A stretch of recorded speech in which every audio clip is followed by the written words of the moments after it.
हरे कृष्ण। तो आज श्रील लोचन दास ठाकुर जी का आविर्भाव है।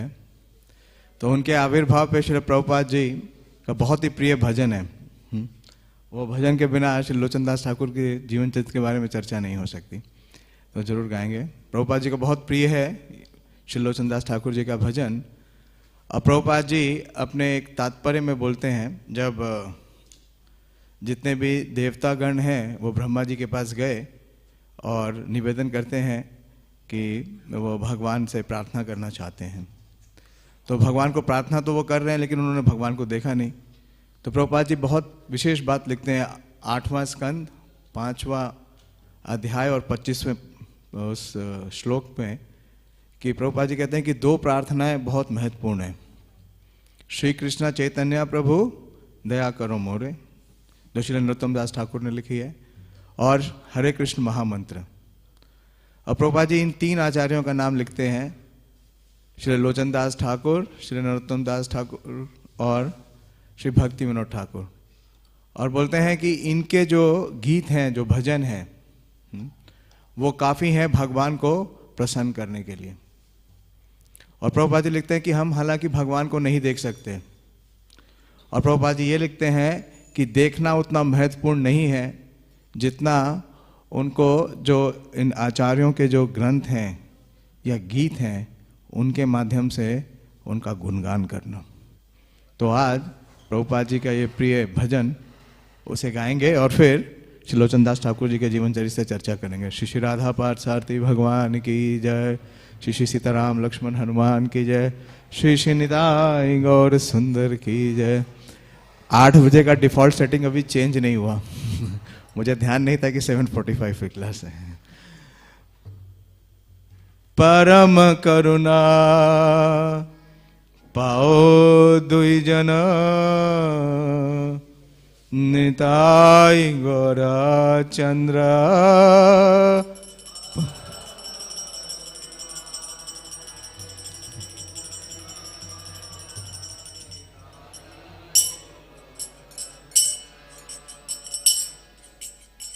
सब अवतार सार शिरोमणि, सब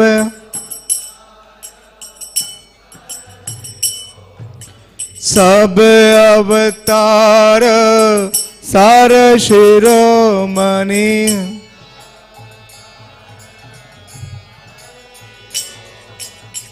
केवल आनंद कंदा, केवल परम करुणा पाओ दुई जन, निताई गौरा चंद्र।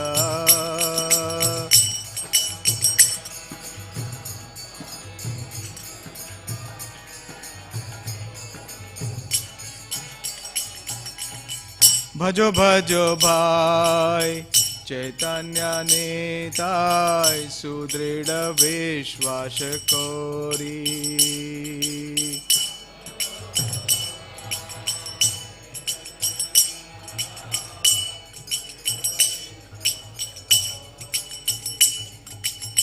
विषय छाड़िया से रस मझिया, विषय विषय छाड़िया से रस मझिया।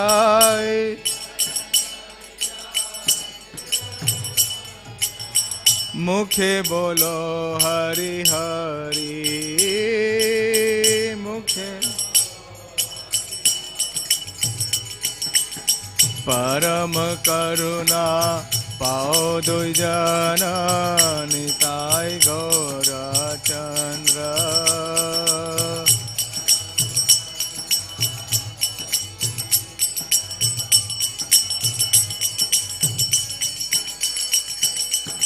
देखो रे भाई त्रिभुवन नाय, ए मन दयाल दाता।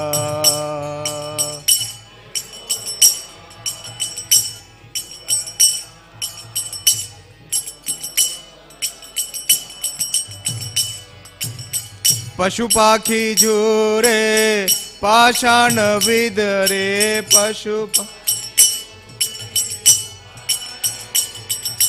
पशु पाखी झूरे पाषाण विद रे पशु सुनी जार गुण गाथा सुनी यार परम करुणा पाओ दुर्जन निताय गौर चंद्र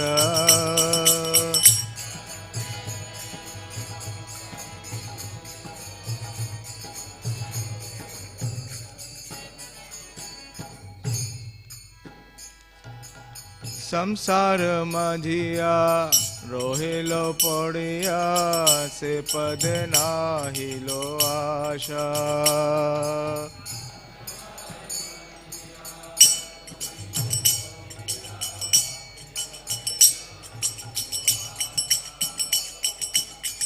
अपना करम भुंजाए शामन अपना करम आपन करम भुंजाए शामन आप कहो लोचन दासा कहो परम करुणा पाओ दुर्जन निताय गौर चंद्र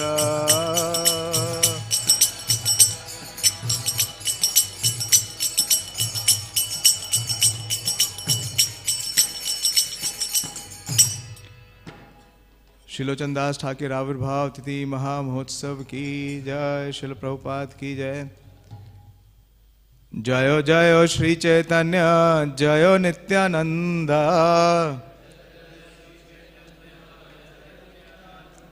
जय द्वैत चंद्र जय गौर भक्त वृंदा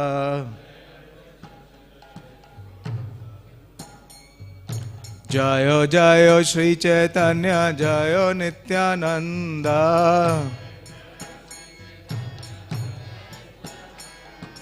जय द्वैत चंद्र जय गौर भक्त वृंदा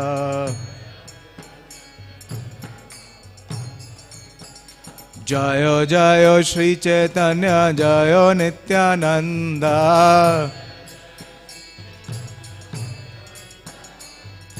जय द्वैत चंद्र जय गौर भक्त वृंदा।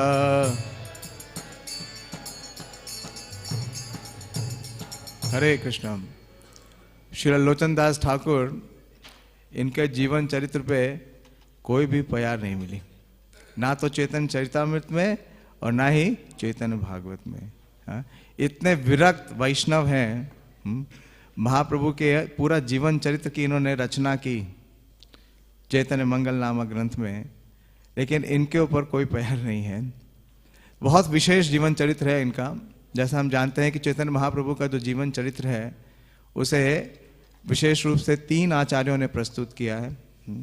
श्री चैतन्य भागवत, जिसके रचयिता हैं श्रील वृंदावन दास ठाकुर, उन्होंने बहुत ही विस्तार से चैतन्य महाप्रभु का चरित्र दिया है, और विशेष रूप से चैतन्य महाप्रभु की नवदीप लीलाएं और चैतन्य महाप्रभु की जो संन्यास लीला है उसके उपरांत जितना उनका प्रचार का कार्य है, जितना उनका प्रस्थान है और सिद्धांत, उसका प्रस्तुतिकरण श्री कृष्णदास कविराज गोस्वामी ने चैतन्य चरितामृत में किया है। लेकिन इन दोनों आचार्यों के अलावा भी श्री लोचन दास ठाकुर ने चैतन्य महाप्रभु का जीवन चरित्र बहुत ही विशेष शैली में प्रस्तुत किया है। वो है काव्य के रूप में, गीत के रूप में। क्योंकि उनके जो गुरु श्री नरहरि सरकार ठाकुर हैं, वो ये चाहते थे, उनकी ये इच्छा थी कि जिस प्रकार से रामायण प्रचलित है, हाँ, जिस प्रकार से तुलसीदास जी ने रामायण प्रस्तुत की है चौपाइयों में, उसी प्रकार से सरल बंगला भाषा में भी चैतन्य महाप्रभु का जीवन चरित्र प्रस्तुत हो। और इस कार्य को पूरा किया श्रीला लोचन दास ठाकुर जी ने। तो आज उनका आविर्भाव है। उनका जो आविर्भाव तिथि है वो भी निर्धारित नहीं है। ये पौष का महीना है प्रभु जी, पौष का माह है ये जो महीना है। हाँ, तो आज के दिन उनका आविर्भाव है। लेकिन कौन सा सन है ये इसमें बड़े अलग अलग विचार हैं। कुछ स्थानों पे 1520 लिखा है, कुछ स्थानों पे 1523, और सर्वसाक्षी प्रभु ने अभी प्रस्तुत किया है उनका हिंदी रूपांतर चैतन्य मंगल का, वो लिखते हैं 1527। तो लगभग 1525 के आसपास, कुछ 5 साल पहले या बाद में उनका आविर्भाव हुआ। तो ये समकालीन है चैतन्य महाप्रभु के। चैतन्य महाप्रभु लगभग 1520 से 1530 के बीच में कहाँ पे थे? पुरी में। पुरी में संन्यास लेने के बाद महाप्रभु ने 6 साल क्या किया? 6 वर्षर गमन आगमन लीला। महाप्रभु ने सारे दक्षिण भारत में प्रचार किया और वृंदावन गए। नवद्वीप, नीलाचले और वृंदावने, इन 3 स्थानों पे महाप्रभु ने प्रचार किया। उसके बाद लेकिन संन्यास के उपरांत 6 साल के बाद महाप्रभु जगन्नाथपुरी में थे। और इनका जो जन्म हुआ तो ऐसे परिवार में हुआ जो कि बहुत ही विशेष हैं। इनके जो पिता हैं वो भी वैद्य थे, फिजिशियन, और इनकी माता श्री सदानंदी ये भक्त तो नहीं थे चैतन्य महाप्रभु के, लेकिन बहुत ही पायस थे, बहुत ही सरल स्वभाव के थे। और ये बताया जाता है गौड़ीय वैष्णव अभिधान में कि इनके पितृकुल और मातृकुल में यही एकमात्र पुत्र थे। दोनों तरफ से कोई पुत्र रत्न नहीं था। तो बहुत ही स्नेह और प्रेम इन्हें प्राप्त हुआ दोनों कुल का। और इनकी बाल्यावस्था, इनकी शिक्षा का जो भार है वो इनके मामा श्री पुरुषोत्तम दास जी को दिया गया। और श्री पुरुषोत्तम दास एक बहुत ही विशेष व्यक्ति थे, क्योंकि उनका संपर्क चैतन्य महाप्रभु के पार्षदों के साथ था, और विशेष रूप से श्री नरहरि सरकार ठाकुर। नरहरि सरकार ठाकुर के बारे में आप जानते हैं। जब हम शाम को आरती गाते हैं, गौर आरती, कि बनर हरि आदि कोरी चामर ढुला, तो नरहरि सरकार ठाकुर इतने विशेष हैं। चामर कौन ढुला सकता है? जो भगवान के बहुत निकट हैं, निकटतम पार्षदों में से एक हैं। तो उनका संग प्राप्त करके बाल्यावस्था से ही जब इनकी शिक्षा प्रारंभ हुई तो इन्हें चैतन्य महाप्रभु के जो जीवन चरित्र है और उनकी शिक्षा है, उनका विशेष रूप से संकीर्तन, उसका पूरा आस्वादन करने का अवसर मिला। श्री नरहरि सरकार ठाकुर का संग मिला। तो ये श्रीखंड के पास ही रहने लगे और इतने आकर्षित हुए श्री नरहरि सरकार ठाकुर के प्रति कि ये उनके ही श्री पाठ में रहने लगे। श्रीखंड स्थान है, नवद्वीप के पास ही है। आप में से कई भक्त गए भी होंगे। श्रीखंड गए? नहीं गए? वहाँ पे एक विशेष विग्रह है, बहुत ही विशेष विग्रह है गौड़ीय वैष्णवों का, गोपीनाथ जी का। क्योंकि उस विग्रह ने क्या किया था? नरहरि सरकार ठाकुर के एक और शिष्य हैं श्री रघुनंदन ठाकुर, उनका लड्डू गोपीनाथ जी ने स्वीकार किया था, खा लिया था। तो वहीं गोपीनाथ जी के उसी अपने गुरु के पास ही इनकी शिक्षा हुई। लेकिन पूर्व में क्या होता था कि बाल्यावस्था में ही जब बालक पैदा भी होता था तो उसका विवाह कर दिया जाता था, तय कर दिया जाता था। लेकिन ये क्योंकि अपने गुरु के सानिध्य में थे और वहीं चैतन्य महाप्रभु के जीवन चरित्र की शिक्षा ले रहे थे, तो उनके पास कई विशेष विलक्षण प्रतिभा थी। प्रतिभा क्या थी कि कुछ भी एक बार सुन लेते थे, पढ़ लेते थे तो स्मरण हो जाता था। स्मरण ही नहीं हो जाता था, उसको काव्य के रूप में प्रस्तुत कर सकते थे। देखिए हमारे सारे आचार्य, श्रील प्रभुपाद जी का एक ग्रंथ है बहुत विशेष, हम में से ज़्यादातर लोगों ने नहीं पढ़ा है, गीतार गान। पढ़ा है आप लोगों ने? प्रभु जी ने शायद पढ़ा होगा, नहीं पढ़ा? मैंने थोड़ा सा सेक्शन पढ़ा था। आप गीता तो पढ़ते ही हैं हम, अगर आपको गीता याद हो गई उसके बाद आप उसको पढ़िए, उसका आप आस्वादन कर सकते हैं। प्रभुपाद जी ने एक एक श्लोक को इतने सुंदर बंगाली प्यार में प्रस्तुत किया। तो लोचन दास ठाकुर ने जो भी चैतन्य महाप्रभु के बारे में सुनते थे वो क्या करते थे, उसको बंगला में, वो पोएट्री में कन्वर्ट कर देते थे। तो उनके गुरु इतने प्रभावित हुए उनसे, और उनके हृदय की यही इच्छा थी कि चैतन्य महाप्रभु की जो लीलाएं हैं उन्हें गाया जाए। तो उन्होंने ये निर्देश दिया बालक लोचन को कि आप चैतन्य महाप्रभु की लीलाओं का रचना करिए, और रचना बंगाली में करिए, और इतनी सरल भाषा में करिए, काव्य में करिए, ताकि सब लोग उसको गा सके। जैसे कृष्ण की बाल लीलाएं हैं ना, तो यशोदा माता क्या करती हैं, हाँ उन्हें गाती हैं। जब हम देखते हैं कि ये लीला आती है, हाँ उखल बंधन लीला, तो माता यशोदा उनकी सारी जो बाल लीला हैं वो गाती हैं। तो इसी प्रकार से इन्होंने बहुत विशेष जो बंगाली की जो पोएट्री है, बंगाली की सरल भाषा में पांचाली बोलते हैं, उसमें 5 प्रकार के अलग अलग मीटर्स हैं। उसमें उन्होंने चैतन्य महाप्रभु की सारे जीवन चरित्र की रचना की। और विशेषता क्या है कि जो इन्होंने रचना की वो रचना ना तो चैतन्य भागवत में है और ना ही चैतन्य चरितमृत में है। तो उनके गुरु ने ये उन्हें आदेश दे दिया।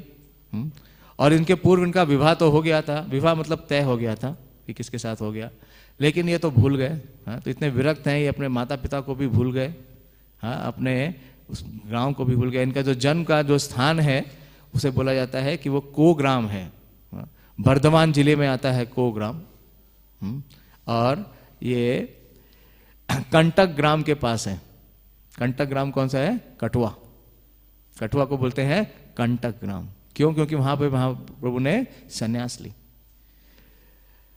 तो ये भूल गए कि ये कहाँ के रहने वाले हैं, उनके माता पिता कौन हैं। इनकी बस एक ही रुचि थी और बहुत दक्ष थे, जो भी सुनते थे पढ़ते थे वो उन्हें स्मरण हो जाता था। और संस्कृत के भी बड़े विद्वान थे। प्रभुपाद जी अपने एक तात्पर्य में लिखते हैं, जो तात्पर्य क्या, जो प्रस्तावना है श्रीमद् भागवतम की, अगर आप श्रीमद् भागवतम प्रभुपाद जी का देखेंगे प्रस्तुतिकरण, तो प्रभुपाद जी सबसे पहले श्रीमद् भागवतम में क्या देते हैं, चैतन्य महाप्रभु का जीवन चरित्र। और जब जीवन चरित्र देना शुरू करते हैं उससे पहले प्रभुपाद जी कुछ नामों का वर्णन करते हैं आचार्यों का।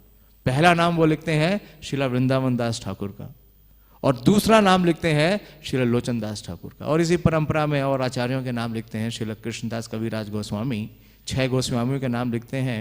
और फिर लिखते हैं कि आज से लगभग 200 साल पूर्व श्रीला विश्वनाथ चक्रवर्ती ठाकुर, और उसके बाद श्रीला भक्ति विनोद ठाकुर और भक्ति सिंह ठाकुर। बोलते हैं इन आचार्यों ने बहुत ही विशेष ग्रंथ दिए हैं चैतन्य महाप्रभु के जीवन चरित्र पे। लेकिन ये सब ग्रंथ किस में है, बंगला में या संस्कृत में। तो प्रभुपाद जी ने क्या किया, इन सारे आचार्यों के जितने भी ग्रंथ हैं उनको एक ऐसी भाषा में प्रस्तुत किया, क्योंकि हम में से कितने लोग बांग्ला और संस्कृत जानते हैं, जानते हैं बहुत कम। और अगर बांग्ला में खाली प्यार है तो क्या हम उन ग्रंथों से कुछ समझ पाएंगे, नहीं समझ पाएंगे।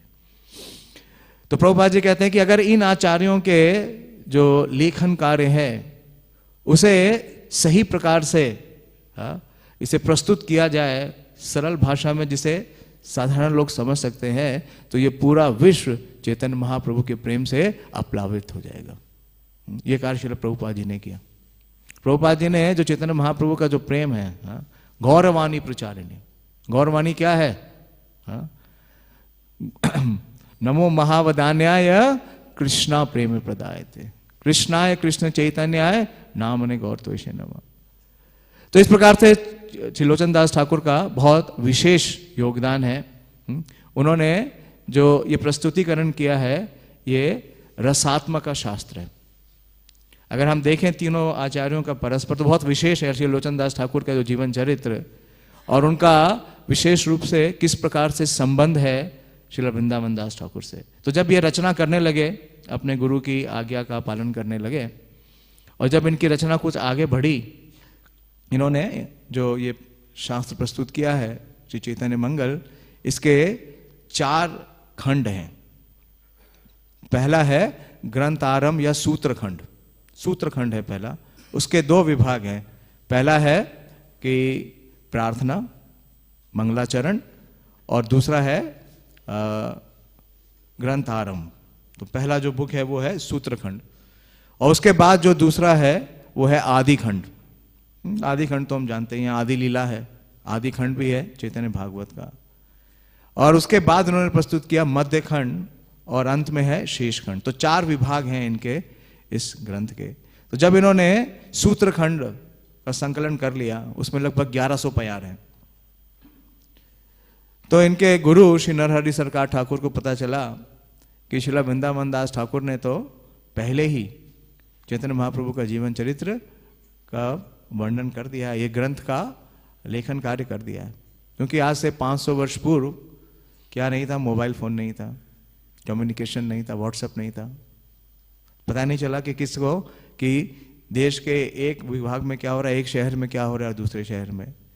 तो जब इनके गुरु श्री नरहरि सरकार ठाकुर को पता चला कि श्री वृंदावन दास ठाकुर ने ऑलरेडी चैतन्य महाप्रभु का जीवन चरित्र की रचना कर दी है, तो इन्होंने अपने शिष्य को कहा कि अब आप आगे नहीं लिख सकते।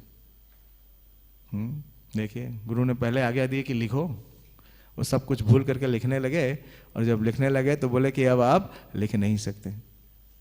बोले कि आपने जो भी लेखन कार्य किया है उसे आप जा करके श्री वृंदावन दास ठाकुर से अनुमोदित कराइए, उनसे प्रमाणित करिए।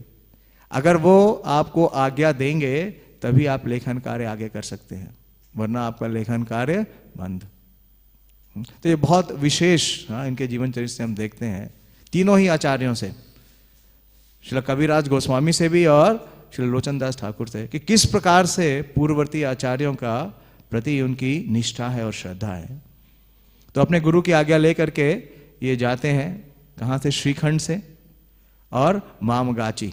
मामगाची वो स्थान है जहाँ पे श्री वृंदावन दास ठाकुर निवास करते थे, और वहाँ पे जाकर के उन्हें अपना ग्रंथ दिखलाते हैं।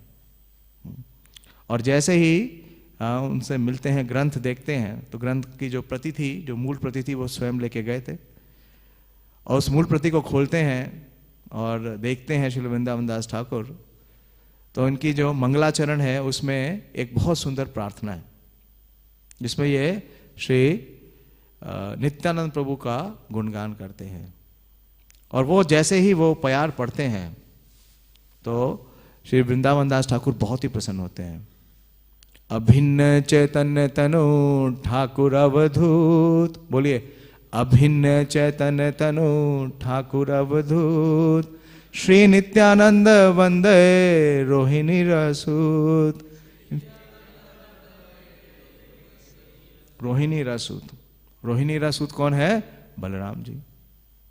तो नित्यानंद प्रभु की इतनी सुंदर स्तुति जब सुनी श्री वृंदावन दास ठाकुर ने, तो वो बहुत ही भावावेश में आ गए। क्योंकि आप जानते हैं श्री वृंदावन दास ठाकुर श्री नित्यानंद प्रभु के आखिरी शिष्य हैं। बहुत प्रसन्न हुए, भावावेश में आ गए, और अचेत हो गए।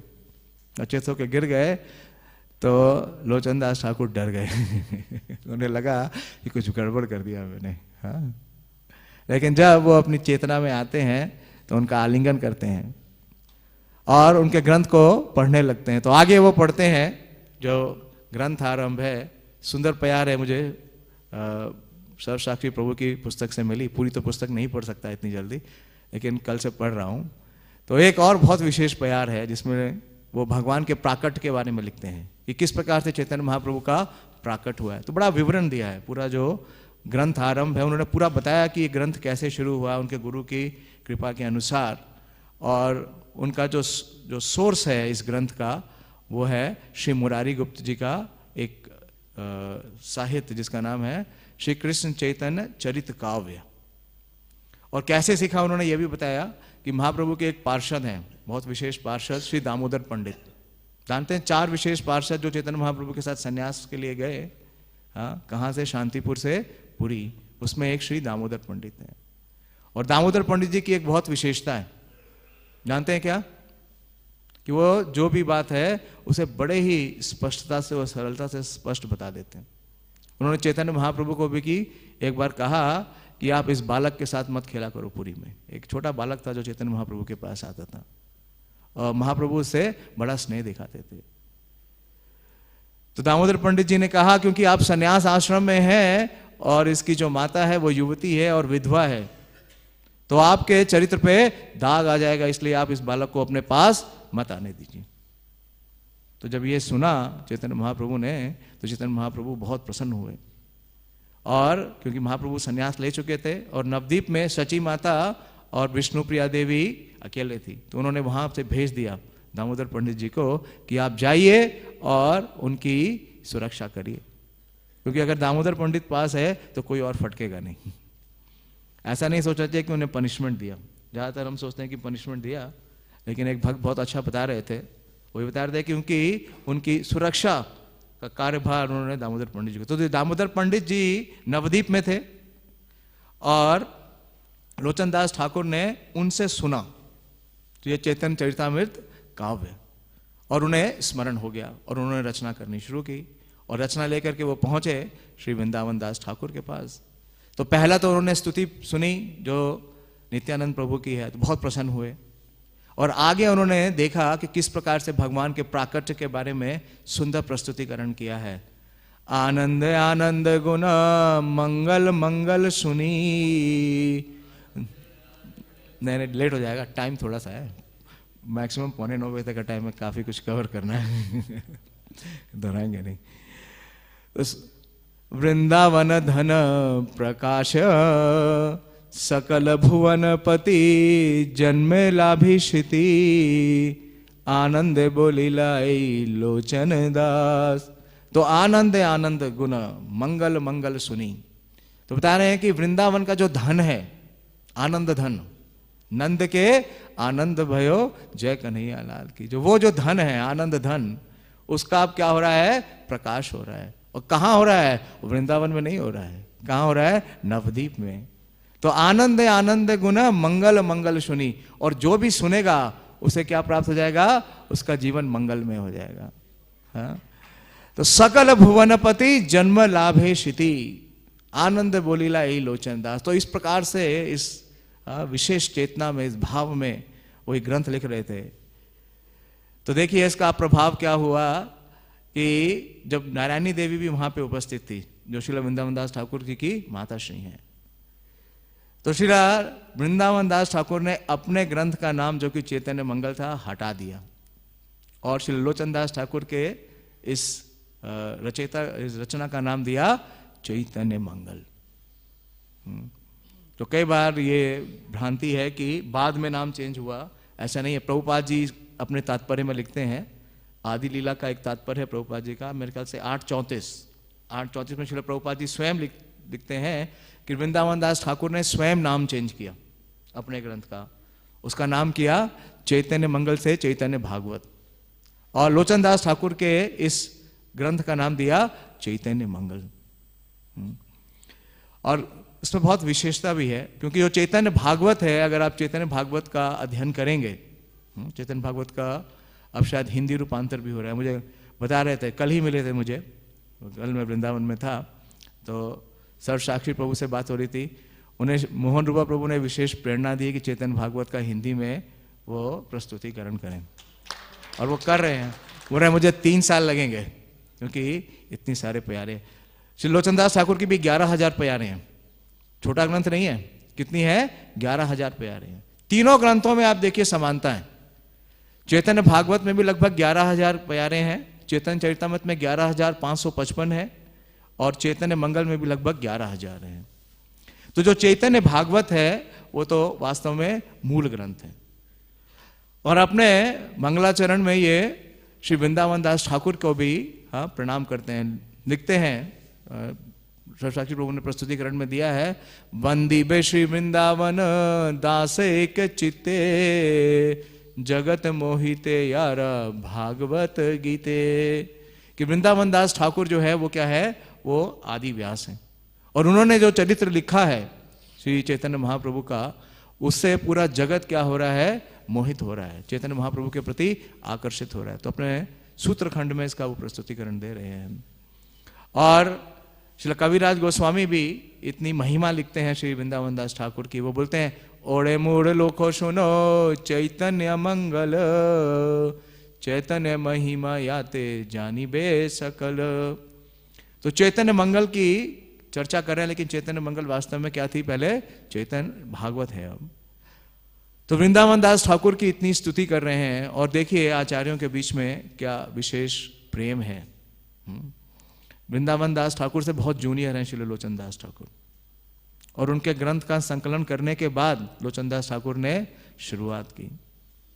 लेकिन वृंदावन दास ठाकुर की विशेषता देखिए, उनकी विनम्रता देखिए, कि उन्होंने ये नहीं कहा कि जो कार्य मैं कर चुका हूं उसी कार्य को करने का साहस कैसे किया, क्यों कर रहे हो। जैसे आपको कोई कार्य दिया जाए, हमें कोई सेवा मिले, हम वो सेवा कर लें। उसके बाद कोई और भक्त आया बोले कि मैं भी वही सेवा कर रहा हूँ। पोस्ट क्या है? सेम पोस्ट है। जो पोस्ट आपकी है, जो पोजीशन आपकी है, वही पोजीशन है। तो हम क्या करेंगे? अप्रिशिएट करेंगे? कितने लोग अप्रिशिएट कर पाएंगे?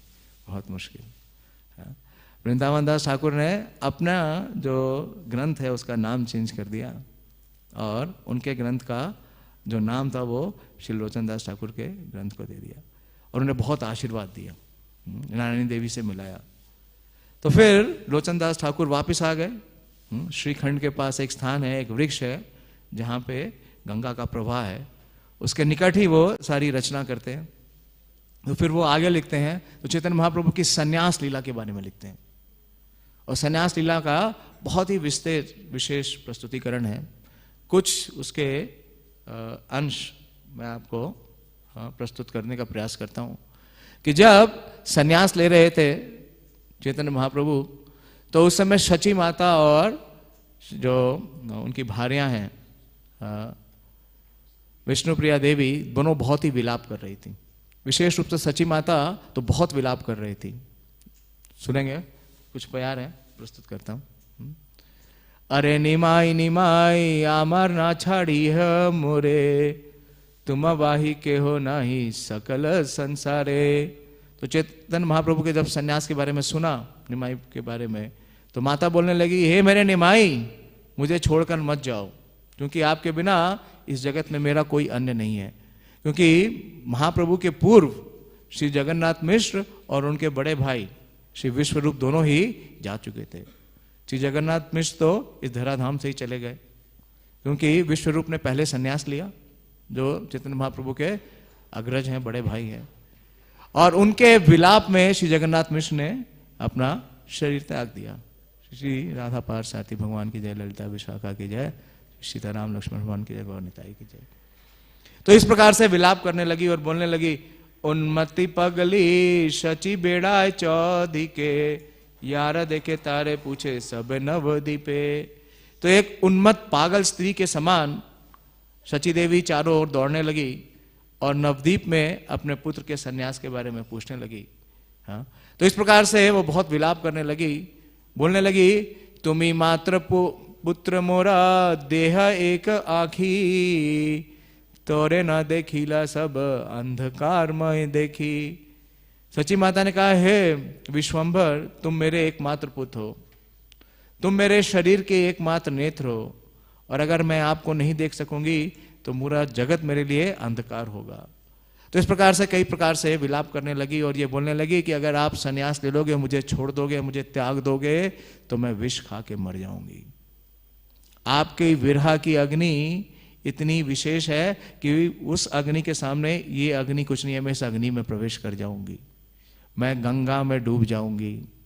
मेरा पूरे नवद्वीप में इतना सौभाग्य है, सब मुझे इतने सौभाग्यशाली कहते हैं, लेकिन अगर तुम मुझे त्याग दोगे तो नवद्वीप की स्त्रियां मेरा मुंह नहीं देखेंगी, तो ऐसी अवस्था से मैं जी नहीं पाऊंगी।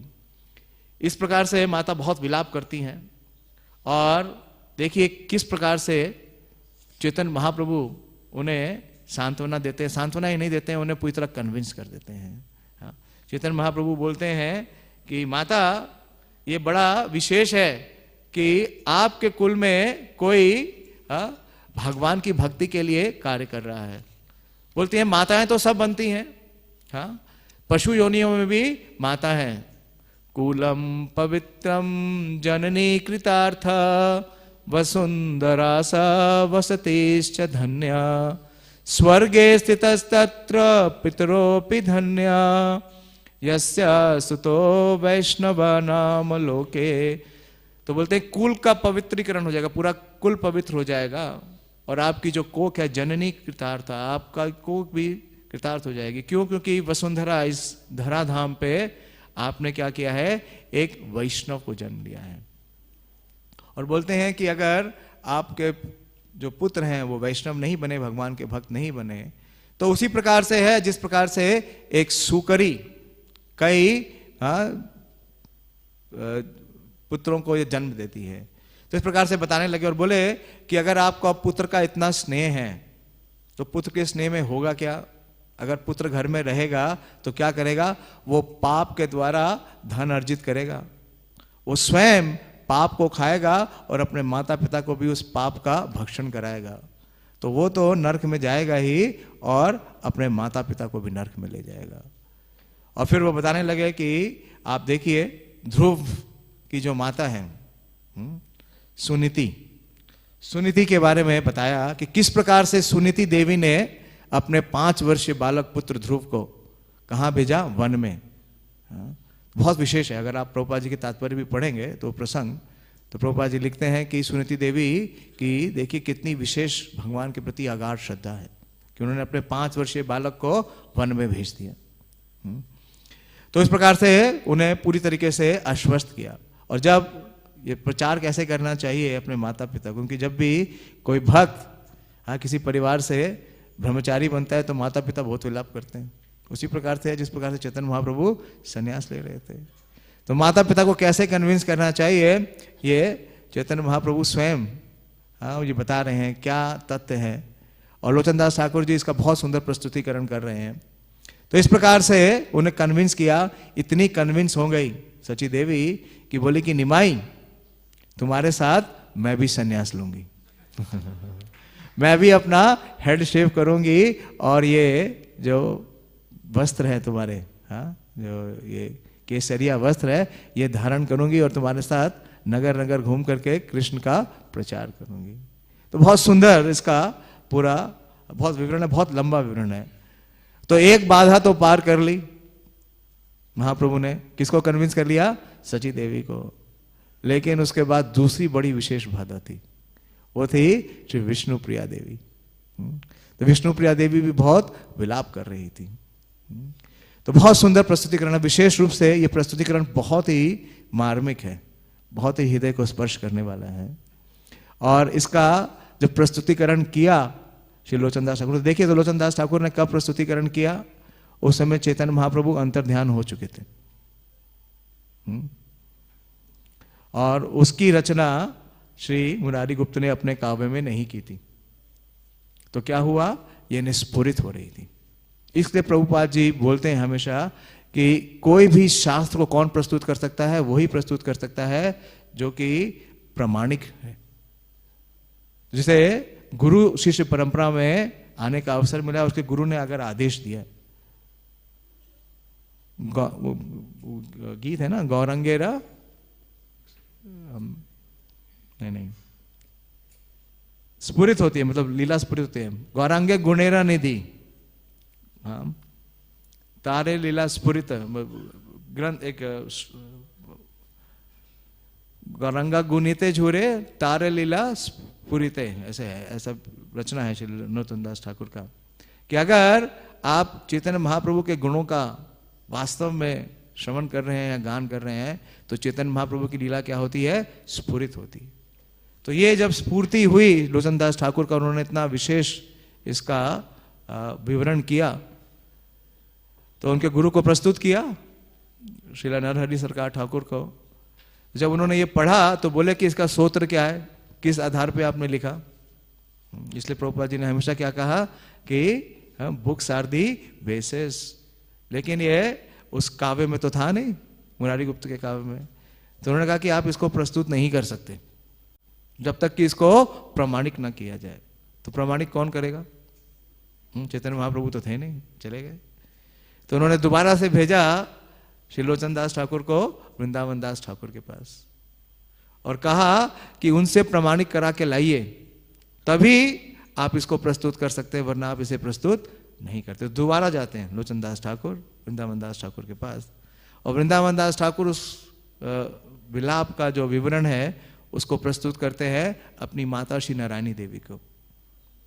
अब प्रश्न याद है कि नारायणी देवी जी को कैसे पता, क्योंकि जब महाप्रभु संन्यास लेके चले गए तो नवदीप में विष्णु प्रिया देवी थी और उनको सांत्वना देने के लिए नारायणी देवी जाती थी, तो उन दोनों का वार्ता होता था। तो जब वो जो विशेष महाप्रभु के साथ उनका जो प्रसंग है उसका विवरण पढ़ा नारायणी देवी ने, तो बहुत प्रसन्न हुई और उन्होंने स्पष्टीकरण दिया कि हाँ ये बिल्कुल सही है, क्योंकि उन्हें विष्णु प्रिया देवी ने इसके बारे में बताया था। तो इस प्रकार से बहुत विशेष लीलाएं हैं इस थोड़े से समय में प्रस्तुत करना तो नहीं, मैं केवल इंट्रोडक्शन बता सकता हूँ। और अब तो बहुत विशेष है कि हमारे ही वरिष्ठ गुरु भाई श्री सर्व साक्षी प्रभु जी ने इसका प्रस्तुतिकरण सारे प्यारों का और उसका अनुवाद हिंदी में कर दिया है। 4 बुक्स का सेट है, आप ले सकते हैं और पढ़ सकते हैं। और चैतन्य महाप्रभु की सन्यास की लीला तक जब तक उनका आगमन होता है जगन्नाथपुरी में, तब तक का विवरण है। और एक और बहुत विशेष बात है कि जब क्योंकि इनके बाल्यावस्था में इनका विवाह हो गया, तो जब इनकी पत्नी थोड़ी बड़ी हुई तो उसके माता पिता को बहुत चिंता हुई, क्योंकि जो लोचनदास ठाकुर हैं उनका तो पता ही नहीं चल रहा था कि वो हैं कहाँ, अपने माता पिता के घर तो थे ही नहीं।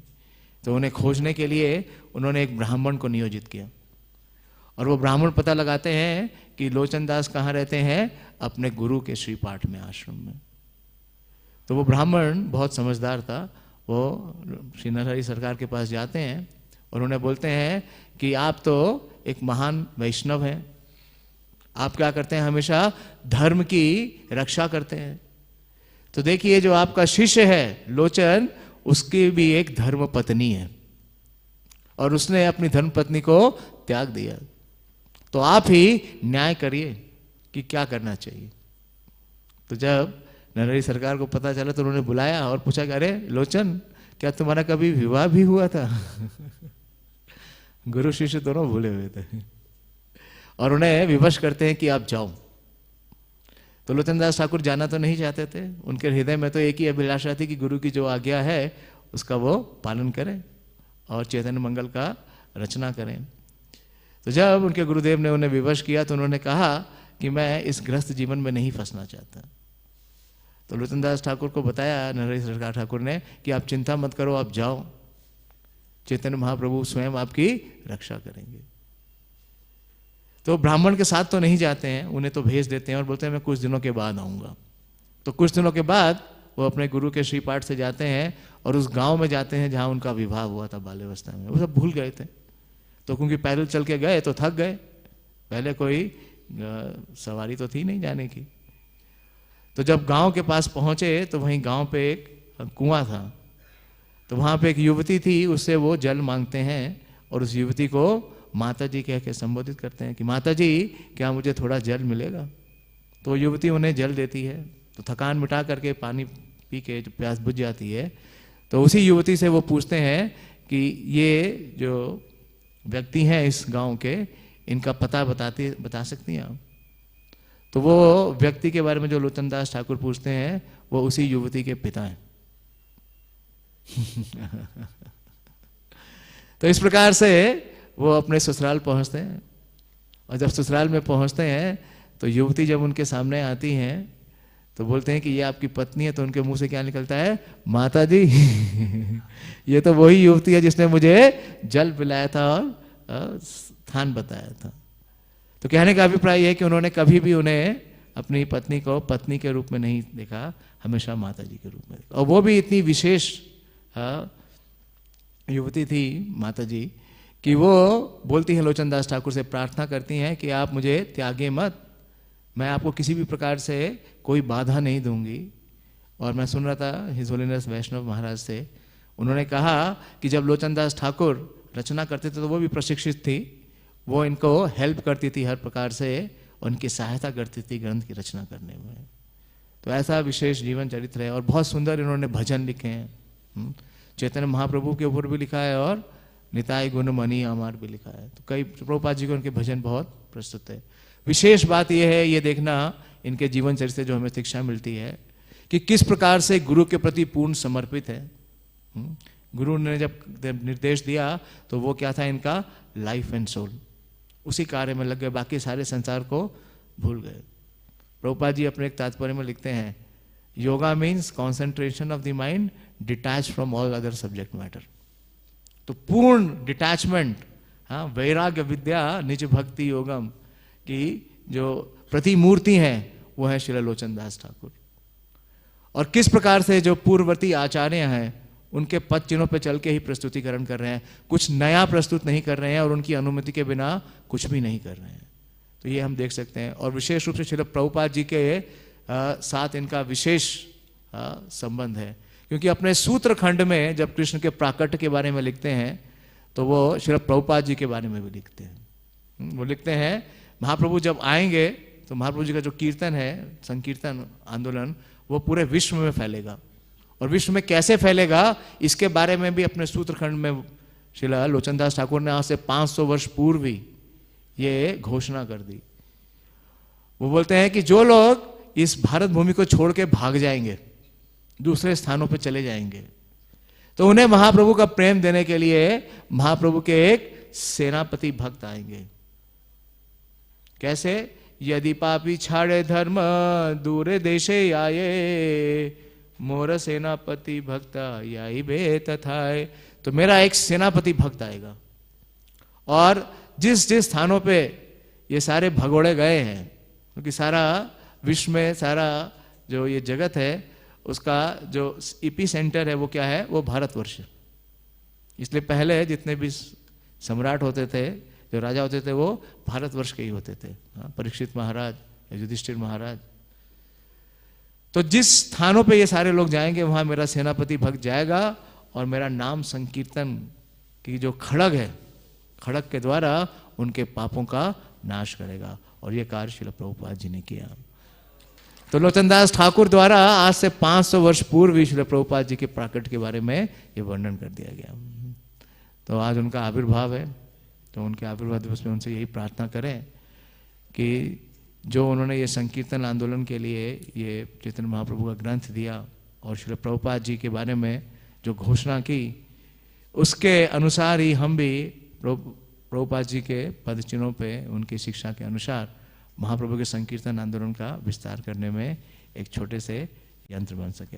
श्री लोचनदास ठाकुर आविर्भाव तिथि महामहोत्सव की जय। श्री प्रभुपाद की जय।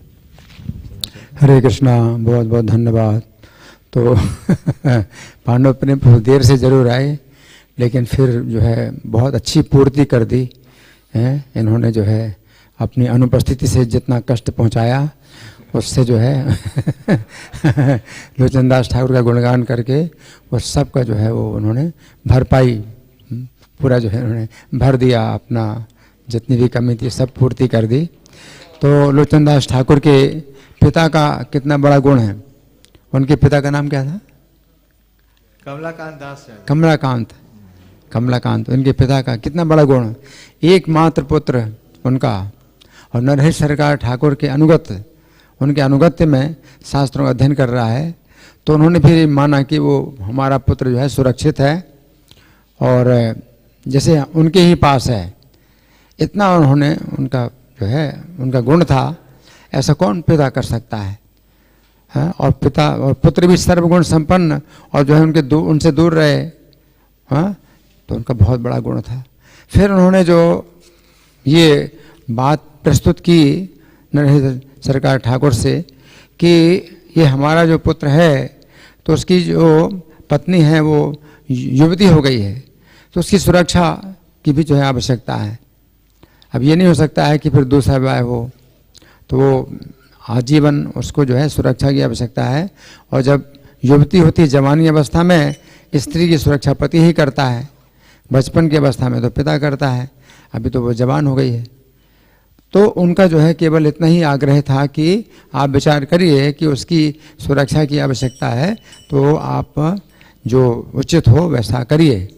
तो उन्होंने नरहरि सरकार ठाकुर के ऊपर कोई जो है बल प्रयोग नहीं किया कि नहीं आप गलत कर रहे हैं, मेरे पुत्र को अपने पास रख रहे हैं, है ना।